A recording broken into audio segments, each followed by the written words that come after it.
Hi students, good morning. Today I'm going to teach you second chapter from Golden Rays. This chapter is on violence, and before we start reading this chapter, we must try to what is the meaning of this chapter.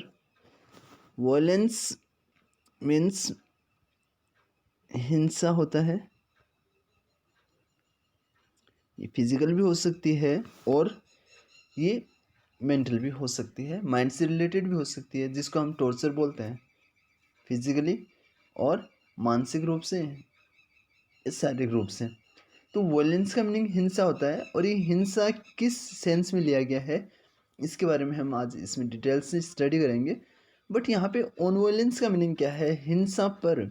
अब क्या है हिंसा पर, तो यहाँ पे पहले एक वर्ड है जो कि इससे बिल्कुल अंडरस्टूड है कि हिंसा पर है तो कोई या तो कोई प्रेयर है, डिस्कोर्स है, स्पीच है या कुछ और है। तो यहाँ पे हम बोल सकते हैं कि यहाँ पे दिया गया है डिस्कोर्स, हम मान सकते हैं ऐसा। और डिस्कोर्स का मीनिंग होता है व्याख्यान, ठीक है। तो यहाँ पे हिंसा पर एक व्याख्यान दिया गया है महात्मा गांधी के द्वारा और उसी पे इसमें डिस्कस करने वाले हैं। सबसे पहले यहाँ पे कुछ नॉर्मल चीज़ें दे रखी है महात्मा गांधी जी के द्वारा और उसमें कहा गया है कि हिंसा होती क्या है, कितने प्रकार की होती है, क्यों होती है, इसको रिमूव करने का क्या रीज़न हो सकता है या कौन से मेथड हो सकते हैं, किस तरीके से एक व्यक्ति बिल्कुल हिंसा से मुक्त हो सकता है। तो ये सारे रेमेडीज़ और प्रॉब्लम्स इसमें सॉल्व की गई है, न केवल अपने एग्जामिनेशन के लिए हाथ से, परंतु ये अपनी जो लाइफ है उसको अच्छे से जीने के लिए भी ये चैप्टर काफ़ी महत्वपूर्ण है। There is a great deal of violence in the world. दुनिया में बहुत ज़्यादा हिंसा है। ग्रेट डील मीन्स बहुत ज़्यादा, वायलेंस हिंसा। तो there is a great deal of violence in the world. दुनिया में बहुत ज़्यादा हिंसा है। There is physical violence and also inward violence. यहाँ पे शारीरिक हिंसा भी है और आंतरिक हिंसा भी है। तो यहाँ पे दो प्रकार बता दिए गए हिंसा के। How many kinds are there of violence in the world according to Mahatma Gandhi? So there are two kinds of violence. First one physical violence and the second one inward violence. Inward means आंतरिक, ठीक है, जो अपने मन में है उससे हिंसा के बारे में बताया गया है। जो अपने दिल में होती है हिंसा उसके बारे में बता रखा है। Physical violence is to kill another. अब यहाँ पे दोनों के दोनों जो वायलेंस हैं उनके क्या बता रखे हैं, कैरेक्टरिस्टिक्स बता रखे हैं। और ये सिंपल क्वेश्चन पूछा जा सकता है, what are the characteristics of physical violence, what are the characteristics of the inward violence. तो ये दोनों क्वेश्चन सेम टू सेम या एज इट इज़ आपको पीछे की तरफ देखने को मिलेंगे। Physical violence is to kill another. Physical violence का मतलब होता है दूसरों को मारना, अनदर दूसरों को, टू हर्ट अदर पीपल दूसरे लोगों को हर्ट करना, चोट पहुंचाना, उनको हर्ट करना। यहाँ पे फीलिंग्स को हर्ट करने वाला नहीं है, यहाँ पे किसी को चोट पहुंचाना, किसी को हिट करना, ठीक है। कॉन्शियसली जानते हुए, डेलिबरेटली जानबूझकर। कॉन्शियसली मीन्स जानते हुए, जानते हुए नोइंगली, है ना, जानते हुए किसी को हर्ट करना, किसी दूसरे व्यक्ति को मारना, ये क्या फिजिकल वायलेंस है। क्योंकि उसका जो फिजिक है, जो दूसरे व्यक्ति है उसका जो फिजिकल स्ट्रक्चर है उसको क्या कर रहे हैं हम, उसको डिस्ट्रॉय कर रहे हैं, उसको हम बिगाड़ रहे हैं, उसको कुरूप बना रहे हैं हम, ठीक है। ये जो व्यक्ति को मारना या उसको चोट पहुंचाना ये या तो कॉन्शियसली हो सकता है, जानते हुए हो सकता है, या डेलिबरेटली जानबूझकर हो सकता है। जैसे कोई जा रहा है, कोई व्यक्ति रास्ते पर कोई बाइक चला रहा है या कोई व्हीकल चला रहा है और जानबूझकर उसको हिट करता है, ठीक है, डेलिबरेटली वो काम कर रहा है, ये जानते हुए ये काम करता है कि हाँ मैं ये काम कर रहा हूँ, फिर किसी को चोट पहुँचाता है। तो ये भी क्या है, ये भी क्या है, फिजिकल वायलेंस है। और विदाउट थॉट या बिना विचार के भी, देखना इसको कितने वाइड सेंस में इन्होंने यूज़ कर रखा है। या तो जानते हुए ये काम करता है कि हाँ मैं ये काम कर रहा हूँ, मैं उसको पीट रहा हूँ, तो ये क्या है, फिजिकल वायलेंस है। डेलिबरेटली जानबूझकर हाँ मुझे ये काम करना ही है, ठीक है। ये विदाउट थॉट, बिना सोचे समझे भी अगर किसी को हिट कर रहा है, किसी को मार रहा है, तो वो भी क्या है, फिजिकल वायलेंस है। To see cruel things full of antagonism and hate and inwardly inside the skin, to dislike people, to hate people, to criticise people. और ये तो हो गया है फिजिकल वायलेंस, किसी को किल करना या किसी को हर्ट करना दूसरे लोगों को, जानते हुए, जानबूझकर या बिना सोच विचार के।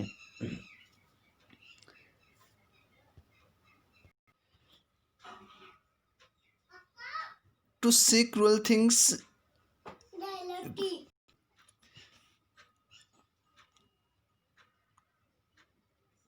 To say cruel things, cruel means होता है निर्दयतापूर्ण।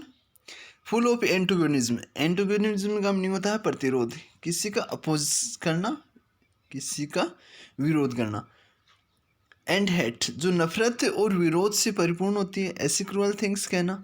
ये भी क्या है, ये भी फिजिकल वायलेंस के हिस्से में मानी जाती है। और दूसरी जो वायलेंस है वो है इनवर्ड वायलेंस। तो यहाँ से शुरू होता है एंड इनवर्डली, और अंदर ही अंदर, इनसाइड द स्किन, स्किन के अंदर। तो इसका मीनिंग हो जाएगा मन ही मन में, है ना, in the heart. To dislike people, लोगों को नापसंद करना। टू हेट पीपल, लोगों से नफरत करना। टू क्रिटिसाइज पीपल, और लोगों को क्रिटिसाइज करना, लोगों की आलोचना करना। ये क्या है, ये आंतरिक हिंसा है। तो यहाँ पे दो अलग अलग प्रकार की जो हिंसा है उनके बारे में बता रखा है। फिजिकल वायलेंस में बोला गया है कि लोगों को मारना और उनको हर्ट करना, चाहे तो जानते हुए, चाहे जानबूझकर या बिना सोच विचार के हुए। और दूसरा माना गया है to say cruel things full of antagonism and hate, जो नफरत और विरोध से परिपूर्ण क्रूअल थिंग्स है उनको कहना भी क्या है, ये भी एक फिजिकल वायलेंस है। ऐसा फिजिकल वायलेंस मीन्स ये क्रूअल थिंग्स कहना जो विरोध से परिपूर्ण हो और नफरत से परिपूर्ण हो, ऐसी चीज़ें कहना भी क्या है, फिजिकल वायलेंस है। And inwardly, inside the skin, और अंदर ही अंदर। टू डिसलाइक पीपल, लोगों को नापसंद करना। अब लोगों को बताया नहीं जा रहा है, ठीक है, उनकी एक्टिविटीज से पता चल जाता है कि वह लोगों को नापसंद करता है, परंतु यहाँ पे कह रहा है क्रूअल थिंग्स कह रहा है, तो कहते ही क्या हो जाएगा, उसका इम्पेक्ट उसके फिजिकल जो स्ट्रक्चर उस पर जाएगा, बिल्कुल जाएगा। टू हेट पीपल, लोगों से नफरत करना, ये भी अंदर ही होता है, बाहर कुछ शो नहीं हो रहा है। टू क्रिटिसाइज पीपल, लोगों की आलोचना करना, ठीक है। तो ये सारी चीज़ें किस में जाती है, ये इनवर्ड वायलेंस में चली जाती है। Inwardly we are always quarrelling, battling not only with others but with ourselves, अंदर ही अंदर हम हमेशा झगड़ते रहते हैं, लड़ते रहते हैं, न केवल दूसरे लोगों के साथ में परंतु खुद के साथ में भी। तो हम सब क्या है, कॉल करते रहे, कॉल का मीनिंग होता है झगड़ना, और यहाँ पे केवल और केवल जो वर्ड्स है उन्हीं का एक्सचेंज होता है। बैटल मीन्स होता है लड़ाई करना, यहाँ पे जो इंस्ट्रूमेंट्स होते हैं जैसे हैंड हो गया है, लेग हो गया है, या कोई गन वगैरह है, या कुछ स्टिक वगैरह, तो उन सब का यूज भी इसमें करते हैं, तो वो बैटल होता है। कॉल मीन्स केवल झगड़ना, झगड़ना अलग होता है, लड़ाई करना अलग होता है। लड़ाई में हम एक दूसरे को हिट करते हैं, हर्ट करते हैं, और कॉल में क्या करते हैं, केवल और केवल जो वर्ड्स होते हैं उन्हीं का एक्सचेंज करते हैं, कुछ भले बुरे शब्द कह देना और वापस उन्हीं को सुन लेना। तो हम न केवल खुद के साथ में परंतु दूसरे लोगों के साथ में भी लड़ते रहते हैं और झगड़ते रहते हैं।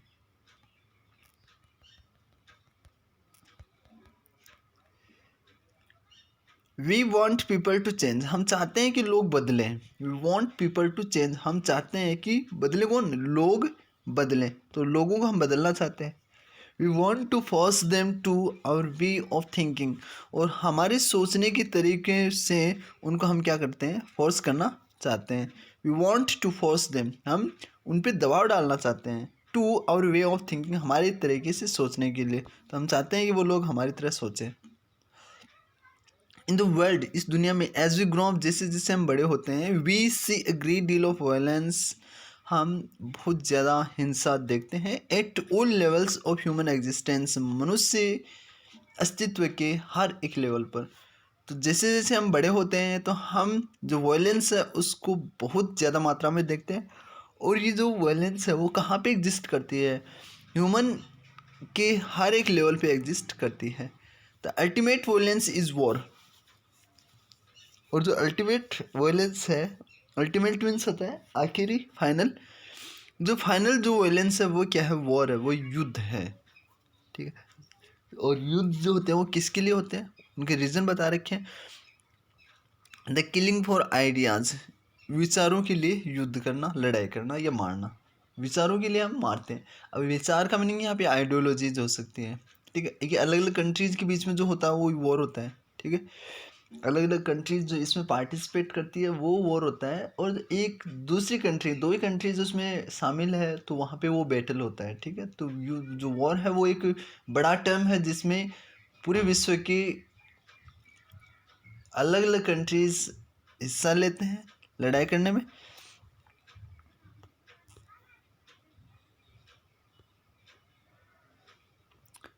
अल्टीमेट वायलेंस क्या, एक वन वर्ड वन सेंटेंस का क्वेश्चन पूछा जाता है तो ultimate violence is the war. The killing for ideas, ideas के लिए मारना। जो विचार है, जो आइडियोलॉजीज हैं अलग अलग कंट्रीज़ की, विचारधारा है, राजनीतिक विचारधारा है, उनके लिए यहाँ पे आइडिया वर्ड यूज़ किया गया, ठीक है। तो अलग अलग विचारधाराओं के लिए युद्ध करना। For so called religious principles, तथाकथित जो रिलीजियस प्रिंसिपल्स हैं उनके लिए युद्ध करना। रिलीजियस प्रिंसिपल्स का मीनिंग समझ रहे हो आप, धार्मिक जो सिद्धांत है, ठीक है। वो नेशनलिटीज़, राष्ट्रीयता के लिए, जिस तरीके से चाइना इंडिया के बीच में हो रहा है, ठीक है।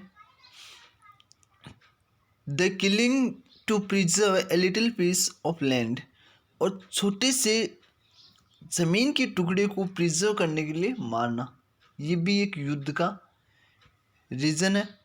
तो यहाँ पे जो वॉर होता है उसके रीज़न क्या बता रखे हैं। द किलिंग फॉर आइडियाज़, विचारधाराओं के लिए मारना। For so called religious principle, तथा कथित जो धार्मिक सिद्धांत होते हैं उनके लिए युद्ध करना। फॉर नेशनलिटीज़, राष्ट्रीयता के लिए युद्ध करना। The killing for to preserve a little piece of land, ज़मीन के छोटे से टुकड़े को प्रिजर्व करने के लिए, उसको संरक्षित करने के लिए मारना। तो ये युद्ध के कारण है। टू डू दैट, और ये करने के लिए, man will kill, destroy, ma'am and also be killed himself, और ये सब करने के लिए, क्या सब करने के लिए, वॉर करने के लिए। मैन विल किल, आदमी मारेगा, डिस्ट्रॉय, नष्ट कर देगा, मैम, उसको अपाहिज कर देगा। मैम मीन्स होता है अपाहिज करना, ठीक है। इंजरी करना, कोज इंजरी भी हो सकता है, चोट पहुंचाना, या अपंग या अशक्त बना देना। To make handicapped and also be killed himself, और खुद भी मारा जाएगा। There is enormous violence in the world, दुनिया में बहुत ही ज़्यादा हिंसा। इनॉमस यूज करते हैं बड़ी, यूज के लिए। The rich wanting to keep people poor, जो अमीर है वो चाहते हैं कि जो पुअर लोग हैं वो पुअर ही रहे। And the poor wanting to get rich, और जो पुअर लोग हैं, जो गरीब लोग हैं, वो अमीर होना चाहते हैं। In the process hating the rich, और इसके प्रोसेस में जो पुअर लोग हैं वो अमीर लोगों से क्या करते हैं, हेट करते हैं, नफरत करते हैं। And you being caught in society, और आप इस समाज का हिस्सा होने के कारण, are also going to contribute to this, इसमें भी आप कंट्रीब्यूट करने जा रहे हैं।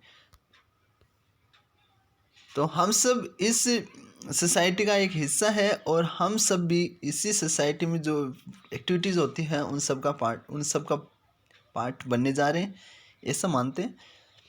There is violence between husband, wife and children, क्या बात है।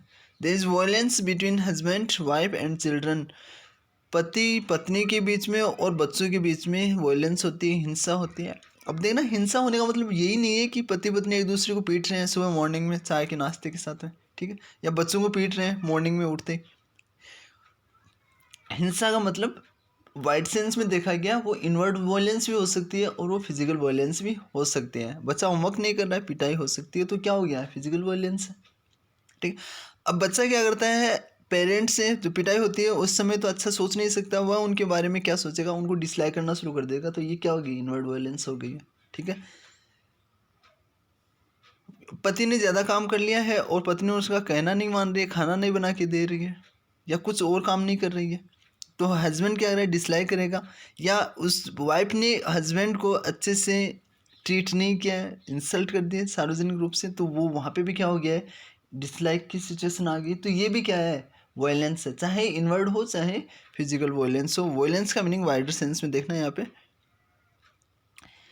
There is violence, antagonism, hate, cruelty, ugly criticism, anger, all this is inherent in man. ये भी यहाँ पे एक बहुत अच्छा क्वेश्चन बनता है कि मनुष्य में इनहेरेंट क्या है, जन्मजात क्या है। इनहेरेंट मीन्स क्या होता है, बाय बर्थ या from the birth.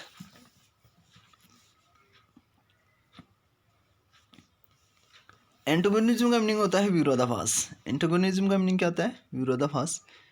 This violence, यहाँ हिंसा है, विरोधाभास है। हेट है, नफरत है। क्रुएल्टी है, क्रुएल्टी का मीनिंग क्या होता है, किसी पर्सन के प्रति उसके जो विचार होते हैं वो काफ़ी क्रूअल हो जाते हैं। तो इसका मतलब क्या है, वहाँ पे कुछ ऐसी एक्टिविटीज ज़रूर होने वाली है जो कि उनके अगेंस्ट जाने वाली है, क्रूरता जिसको मान सकते हैं। अगली क्रिटिसिज्म, भद्दा जो आलोचना होती है, भद्दी आलोचना होती है, उसके लिए यूज़ किया गया। एंगर, गुस्सा, ये सारे के सारे मनुष्य में क्या है, जन्मजात हैं, इनहेरेंट है, स्वाभाविक है, नेचुरल है। तो मनुष्य में इनहेरेंट कौन कौन सी चीज़ें हैं, violence, antagonism, hate, cruelty, ugly criticism, anger. Inherent in each human being, ये हर एक मनुष्य में होता है। तो हर एक मनुष्य में इनहेरेंट है। कौन कौन सी चीज़ें इनहेरेंट है, वायलेंस, ठीक है, antagonism, cruelty, ugly criticism, anger. तो ये सारी चीज़ें हैं, ठीक है। इसके अलावा वायलेंस भी। It is inherent in you, ये आप में भी जन्मजात है। And education is suppose to help you to go beyond all that, और एजुकेशन से ऐसी उम्मीद की गई है कि ये उन सब से ऊपर उठ जाए या उन सब से दूर हो जाए। मतलब अगर कोई पर्सन एजुकेटेड है तो वो वहाँ पे वायलेंस करने के बारे में हो सकता है कम सोचे, ठीक है। हालांकि इसके पीछे कोई लॉजिक नहीं है कि एजुकेशन ही हमेशा वायलेंस का कारण बनती है या उसका उन्मूलन का कारण बनती है, ठीक है। कि अनपढ़ लोग होते हैं, इलिटरेट लोग होते हैं, वो भी हिंसा नहीं करना चाहते हैं, और कोई बहुत ज़्यादा पढ़े लिखे लोग भी हिंसा करने पे उतारू रहते हैं। जैसे कि हम कोई भी टेररिस्ट ऑर्गेनाइजेशन देखते हैं तो उसमें जो उनके जो हेड होते हैं वो बहुत ज़्यादा पढ़े लिखे होते हैं, बहुत ज़्यादा एजुकेटेड होते हैं, ठीक है। कुछ में कुछ इलिटरेट भी होते होंगे, परंतु उनके एजुकेशन के बावजूद भी वो हिंसा के बारे में ही सोचते रहते हैं। हमेशा ह्यूमन बीइंग जो है उस सोसाइटी के अगेंस्ट वो सोचते रहते हैं। तो एजुकेशन का मतलब यही नहीं होता है कि वो किस वे में इसका यूज़ करते हैं। तो ये डिपेंड करता है उसकी सोसाइटी पे, उसके सराउंडिंग पे, उसके अपब्रिंगिंग पे। अगर ये सारी चीज़ें साथ में मिल जाती है एजुकेशन के, तब मनुष्य जो है या व्यक्ति जो है वो पॉजिटिव अप्रोच के साथ में अपनी स्टडी को आगे जारी रखता है, और वह हमेशा कुछ क्रिएटिव आइडियाज़ को इम्प्लीमेंट करने की सोचता है। वहीं पे अगर एजुकेशन तो मिल रही है परंतु उसके साथ में उसको जो सोसाइटी है उसका सपोर्ट नहीं मिल रहा है, या फिर जो लोग हैं वो इस तरीके के ग्रुप ऑर्गेनाइज करते हैं जहाँ पे वो केवल और केवल डिस्ट्रक्शन के बारे में बात करते हैं, तो ऐसी एजुकेशन कभी सफल नहीं हो सकती है। Not merely to pass in examination and get job. यहाँ पे देखना, जो एजुकेशन है उससे उम्मीद की गई है कि ये इन सब से दूर ले जाए, जो समाज है उस इन सब चीज़ों से, समाज को इन सब चीज़ों से बेनिफिट हो, ठीक है। कौन सी चीज़ें, जो एजुकेशनल जो चीज़ें हैं, न कि इससे नफरत फैले, उससे जो वायलेंस है वो फैले। ये एजुकेशन जो है उसका उम्मीद केवल इतनी ही नहीं की गई है कि वो केवल एग्जामिनेशन को पास करवा दे और एक अच्छी जॉब प्रोवाइड करवा दें। You have to be educated, तुम्हें एजुकेटेड होना ही पड़ेगा, so that you become a really beautiful, healthy, sane, rational human being, not a brutal man with a very clever brain who can argue and defend his brutality.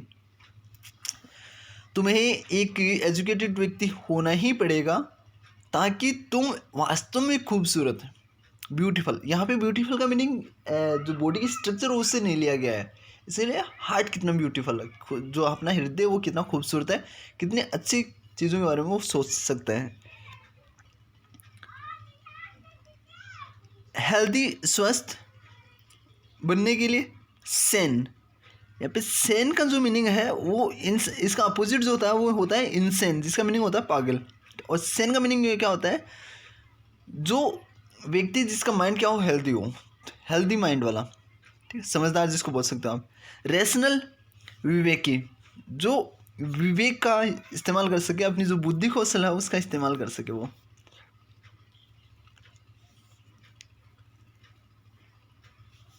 तो यहाँ पे education से क्या suppose किया गया है कि जो एजुकेटेड व्यक्ति है वह खूबसूरत बन सकता है, वह हेल्दी हो सकता है, वह सेन हो सकता है, समझदार हो सकता है, रेशनल व विवेकी हो सकता है, नॉट ब्रूटल मैन।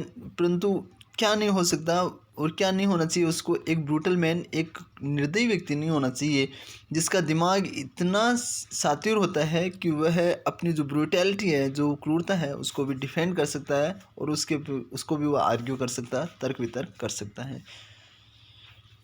तो एजुकेशन वो भी होती है जो ब्रूटैलिटी को आर्ग्यू कर सकती है या उसको डिफेंड कर सकती है, और एजुकेशन वो भी होती है जो व्यक्ति को खूबसूरत बनाती है, उसको हेल्दी बनाती है, उसको सैन समझदार बनाती है, रेशनल बनाती है, विवेकी बनाती है। ठीक है,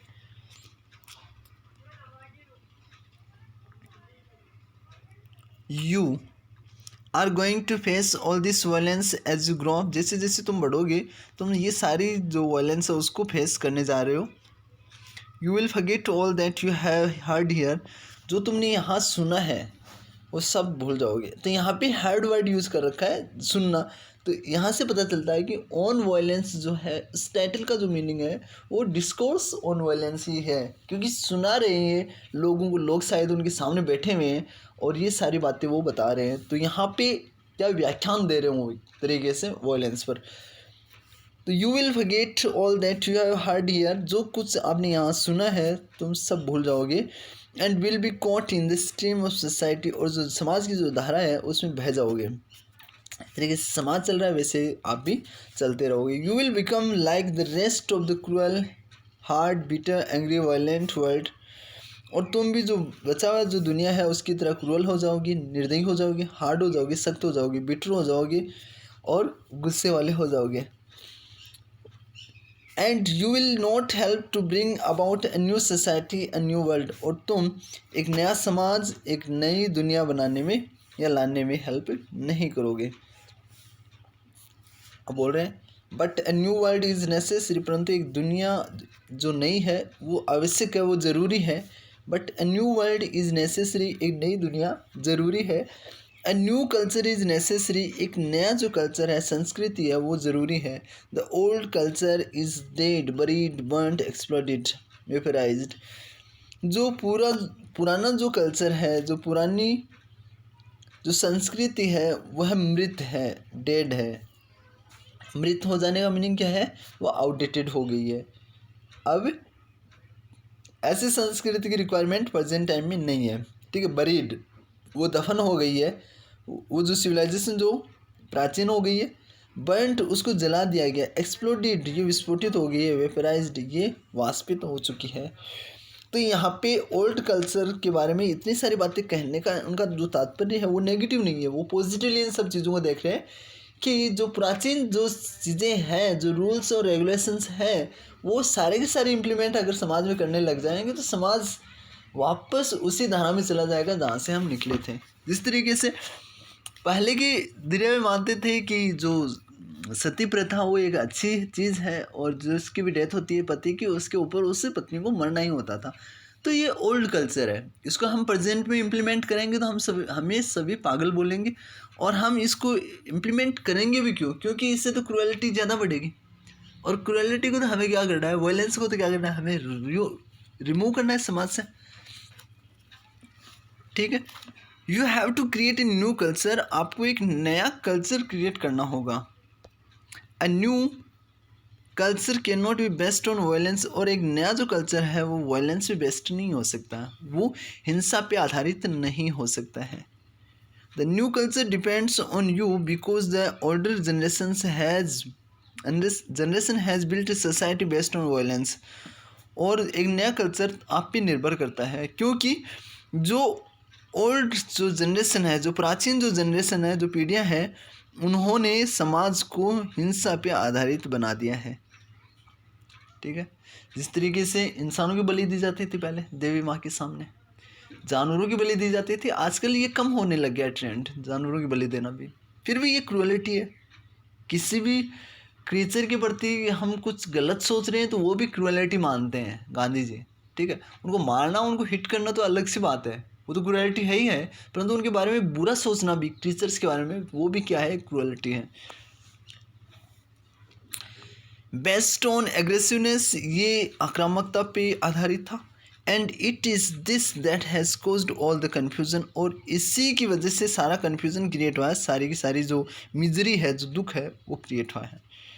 अब प्राचीन जो जनरेशन थी, उनका जो समाज था वह वायलेंस पे कैसे आधारित था, क्योंकि उस समय अटैक होते रहते थे। जो भी राजा महाराजा होता था अपनी रूल्स चलाता था, और वही जो नियम बना देता था वही उनका कल्चर बन जाता था। तो यहाँ पे क्या था, लोग ज़बरदस्ती करते थे एक कल्चर को अडॉप्ट करने के लिए। ठीक है, अग्रेसिवनेस, वो अग्रेसिव हुआ करते थे, आक्रामक हुआ करते थे, जिस तरीके से आक्रमण होते थे। और दूसरे किसी रिलीजन का व्यक्ति अगर एक रिलीजन के व्यक्ति पर या समाज पर या किसी किंगडम पे आक्रमण करता था तो वो वही कल्चर थोपने की कोशिश करता था, और ऐसे धर्म परिवर्तन के कार्य होते रहते थे। तो ये क्या था, अग्रेसिव थे लोग, अग्रेसिवनेस पे बेस्ड था ये। नेचुरल तो ये ग्रोथ थी नहीं, वायलेंस थी, अग्रेसिवनेस था, और इसी की वजह से सारा कन्फ्यूज़न हो गया। उनको पता ही नहीं चल रहा है कि कौन सी सोसाइटी से है वो, कौन सा उनका कल्चर है। फिर दूसरा आक्रमण करता था और वह अपने जो कल्चर है उसको थोप देता था। तो इसी की वजह से लोग दुखी भी थे और कन्फ्यूज्ड भी थे। The older generations have produced this world, जो ओल्डर जनरेशन है उन्होंने इस दुनिया को प्रोड्यूस किया है, and you have to change it, और तुम्हें इसको बदलना है। You can not just sit back and set say, तुम केवल पीछे बैठकर यही नहीं कह सकते I will follow the rest of the people, मैं जो बाकी जो लोग हैं उनको फॉलो करूँगा। You can not just sit back and से, तुम केवल पीछे बैठकर यही नहीं कह सकते I will follow the rest of the world, में जो बाकी दुनिया उसको या बाकी जो लोग हैं उनको फॉलो करूँगा। And seek success and position, और मैं सफलता की तलाश करूँगा और एक पोजीशन की तलाश करूँगा। सीक मीन्स होता है टू सर्च, इसी की सेकंड फॉर्म होती है सॉर्ट, SOUGST। ठीक है, इफ़ यू डू, और अगर आप ऐसा करते हो, क्या, अगर पूरी दुनिया को फॉलो करते हो, you children are going to suffer, तो तुम्हारे जो बच्चे होंगे वो इससे सफ़र होने जा रहे हैं, इससे सफ़र करने जा रहे हैं, तो इससे पीड़ित होंगे, क्योंकि उनको चेंज करना होगा या वो चेंज नहीं कर पाएंगे तो इससे सोसाइटी को, इससे समाज को इसी तरीके से जीते रहेंगे। You may have a good time, तुम्हारे पास में अच्छा समय हो सकता है, but you children are going to pay for it, परंतु तुम्हारे बच्चे इसके लिए पे करने जा रहे हैं। So you have to take all that into account, इसलिए इन सब चीज़ों को आपको एक ऑर्डर में लाना होगा। The outward cruelty of man to man in the name of God, मनुष्य के प्रति जो क्रुएल्टी है ईश्वर के नाम पे। इन द नेम ऑफ रिलीजन, धर्म के नाम पे। इन the name of self importance, खुद के महत्व के नाम पे। इन the name of security of the family, और परिवार की सिक्योरिटी के नाम पे। तो ये जो आउटवर्ड क्रुएलिटी है मनुष्य के प्रति, जो ईश्वर के नाम पे होती है, कभी धर्म के नाम पे होती है, ये सारी देखते रहते हैं अपने समाज में, हम सभी इसको विटनेस कर भी चुके हैं। ठीक है, तो धर्म के नाम पे और ईश्वर के नाम पे तो सबसे ज़्यादा क्रुएलिटी होती है हमारे समाज में। दो धर्म के लोग आपस में आ जाते हैं और लड़ाई शुरू कर देते हैं, सफ़र करते हैं जो इनोसेंट लोग हैं वो। इन the name of self importance, अपने खुद की इम्पोर्टेंस के नाम पर। ठीक है, इन the name of security of the family, और परिवार के नाम, सिक्योरिटी के नाम पर। ये सारी चीज़ें हैं जिसमें आउटवर्ड क्रुएलिटी होती रहती है। You will have to consider the outward cruelty, तुम्हें जो बाहरी जो निर्दयता है उसको समझना होगा, उसके बारे में सोचना ही होगा। And the inward violence which you do not yet know, और तुम्हें आंतरिक हिंसा के बारे में भी जानना होगा जो तुम अभी नहीं जानते हो। यहाँ पे यू यूज़ कर रखा है बच्चों के बारे में, जो सुन रहे हैं लिसनर्स हैं उनके बारे में, क्योंकि अभी तक उन्होंने इसके बारे में बहुत कुछ नहीं बताया। हालांकि हमें ऊपर पता चल गया है कि लोगों से अगर हेट करते हैं, उनको डिसलाइक करते हैं, ठीक है, मन ही मन, तो ये क्या है, इनवर्ट क्रुएल्टी है।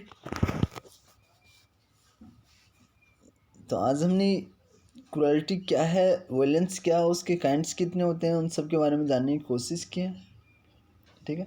नेक्स्ट वॉल्यूम में हम जो रिमेनिंग पोर्शन है उसको डिस्कस करेंगे। Thanks for watching the video.